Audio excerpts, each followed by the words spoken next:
முருகாச்சரணம். கந்தனந்தாதி பாடல் 21.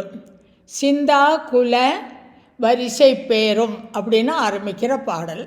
இந்த பாடலில் அருணகிரிநாதர் சொல்கிறார், தான் தன்னுடைய குலம், தன்னுடைய தனம், இந்த மாதிரி தன்னுடைய புகழ், இதிலெல்லாம் பெருமை கொள்கின்ற இந்த லௌகீக வாழ்க்கையில் தன்னுடைய அகம்பாவத்தோட, தான் என்கிற அகங்காரத்தோடு இருக்கிறவர்களுடைய நட்பு எனக்கு வேண்டாம். ஒரு திருத்தணி பாடலில் சொல்லுவார், அடியார்கள் தங்கு உள்மேவி அப்படிம்பார். அவள் தங்குற அந்த கூட்டத்தில் என்னை சேர்த்துரும் அப்படின்னு கேட்பார். அது மாதிரி இந்த பாடலில் சொல்கிறார், தான்கிற அகங்காரத்தில் தன் பெருமை பேசுகின்ற அஞ்ஞானிகளின் கூட்டத்தை தவிர்த்து என்னை ஒரு நல்ல சத்சங்கத்தில் இருக்க வைப்பாயாக அப்படின்னு கேட்குறார். கந்தனந்தாதி பாடலில் முருகனை சூரனை செற்றவனேன்னு அழைக்கிறார். அதே மாதிரி திருமாலோட மருகன், அந்த திருமால் என்ன பண்ணினான்னா மகாபலி சக்கரவர்த்தியோட கர்வத்தை அடக்கினான், அவனுடைய ஆணவத்தை அடக்கினான். வாமனனாக வந்து மிக குறுகிய உருவத்தில் வந்து 3 அடி கேட்டு, பிறகு 3 அடி நிலத்தையும் அளக்கிற போது ஒரு கால் விண்ணிலும் ஒரு கால் பூமியிலும் வைத்து 3வது அடி எங்கே வைக்கிறதுன்னு கேட்டான். அந்த அளவிற்கு விஸ்வரூபம் எடுத்து வளர்ந்து மகாபலியின் கர்வத்தை அடக்கினான். வில்லிபுத்தூரார் அகந்தையோடு தானே வந்து போட்டி போடுறார். அதுக்கு பதில் மாதிரி இந்த பாடல்கள் எல்லாமே அமையிறது. என் அப்பன் முருகன் எல்லாரோட அகந்தையையும் அழித்தவன். அவன் யாரோட மருமகன் அப்படின்னு பார்த்தா அந்த மகாபலி சக்கரவர்த்தியோட அகந்தையை அழித்தவன். இந்த மாதிரி பாடல்களிலெல்லாம் அகந்தையை அழிப்பது அப்படிங்கிற பொருள் வந்து உள்ளூர பின்னி பிணைஞ்சே வருது எல்லா பாடல்லையுமே. இப்போது பாடலை பார்ப்போம். சிந்தா குலவரிசை பேரும் ஊரும் நஞ்சீரும் என்றோர் சிந்தா குலவரிடத்தணுகாது அருட்டி மதலை சிந்தா குலவரி மாயூர வீர ஜெகம் அளப்ப சிந்தா குலவரி மருக சூரனை செற்றவனே. சிந்தா குலவரி அப்படிங்கிற வார்த்தையை வேறு வேறு பொருட்களில் பிரிக்கிறார். இதோட பாடலோட சொற்பிரிவை பார்த்தோம்னா, சிந்தா குலவரிசை பேரும் ஊரும் நம் சீரும் என்று ஓர் சிந்தாகுலத்தவரிடத்து அணுகாது அருள் தீ மதலை சிந்தா குலவு அரி மயூர வீர ஜெகம் அளப்ப சிந்து ஆகு உலவு அரி மருக சூரனை செற்றவனே. முதல் வரிசையில் சிந்தா குலவரிசைங்கிறார், குலத்தோட பெருமை. 2வது வரியில் சிந்தாகுலத்தவர், கவலையோடு இருக்கிறவா, அந்த எண்ணத்தோடு இருக்கிறவா.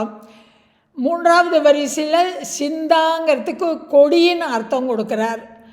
4வது வரியில் சிந்து அப்படின்னாக்க சிறிய உருவமுடைய, குறுகிய உருவமுடைய.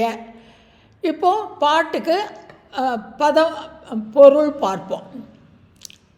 முதல் வரியில் சிந்தா குலவரிசை பேரும் ஊரும் நம் சீரும் என்று, சிந்தா எப்பொழுதும் அழியாத, குலவரிசை பேரும், குலவரிசைனா தன்னுடைய குலத்தோட வம்சத்தோட வழி வழியாக வந்த வம்சத்தோடைய பெருமை, ஊரும் தாம் வசிக்கின்ற அந்த ஊர், நம் சீரும் நம்முடைய பெருமைகள், நம்மிடம் இருக்கின்ற சொத்து பணம் முதலிய பெருமைகள் என்று ஓர்னா இங்கே வந்து நினைக்கிறது.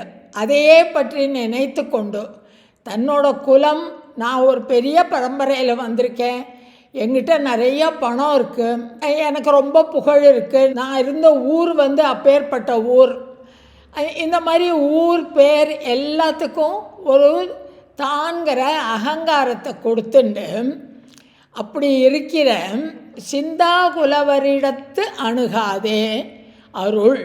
2வது வரியில் சொல்கிறார், சிந்தா குலவரிசை பேரும் ஊரும் நம் சீரும் என்று நினைத்து கொண்டிருக்கிற அஞ்ஞானிகள், அவர்களிடத்தில் சிந்தாகுலவர் அப்படின்னா அஞ்ஞானிகள், தான் என்ற பெருமை கொள்கின்ற அகங்காரம் கொண்டவர்கள், அவர்களிடம் அணுகாது அருள் புரி, அவர்களிடம் சேராமல் என்னை காப்பாற்றுவாயாக. தீ மதலை சிந்தா குலவு அரி மயூர வீர. தீ மதலைனா இங்கே கோழி, அதாவது சூரபத்மனோட சண்டை போடுற போதும் கொடியில், முருகப்பெருமானோட கொடியில் அக்னி தேவன் வந்து இருந்தானாம். அதனால் அக்னி தேவன் வந்து இருந்ததுனால அவன் கோழியாக, சேவல் கொடி தானே முருகனுக்கு, அதனால் சேவற்கொடியான், சேவலாக வந்தவன் அக்னி.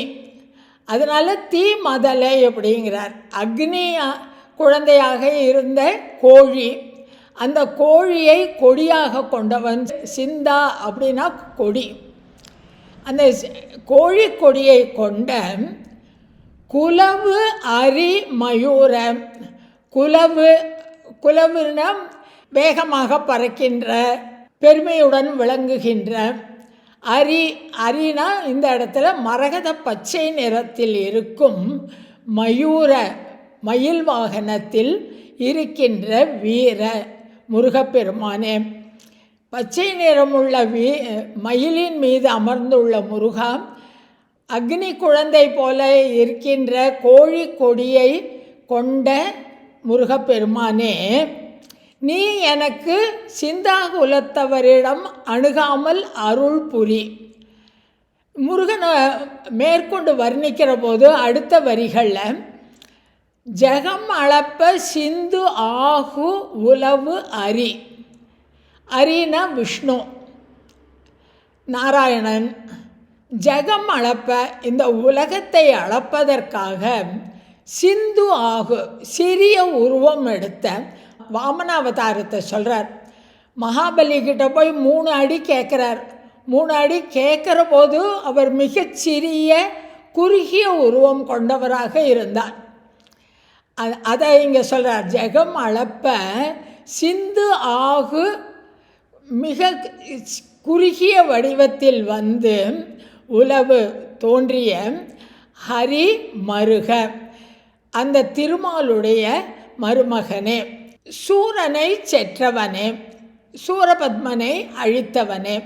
முருகப்பெருமானை கூப்பிடுற போது சூரனை அழித்த முருகா, அந்த உலகத்தை அளப்பதற்காக குறுகிய வடிவம் எடுத்து வந்து மாபலியின் கர்வத்தை அடக்குவதற்காக மிக குறுகிய உருவம் கொண்டு வாமன அவதாரத்தில் வந்து தோன்றிய விஷ்ணுவின் மருமகனே, கோழி கொடியையும் மயூரத்திலும் வருகின்ற பச்சை மரகத மயிலிலும் வருகின்ற வீரனே, நீ எனக்கு தன்னுடைய ஊர் பெயர் இவற்றிலெல்லாம் பெருமை கொண்டு இவையெல்லாம் உண்மை என்று அந்த மாயையில் சிக்கி இருப்பவர்களிடம் அணுகாமல் என்னை காப்பாற்றுவாயாக அப்படின்னு இந்த பாடலில் கேட்குறார்.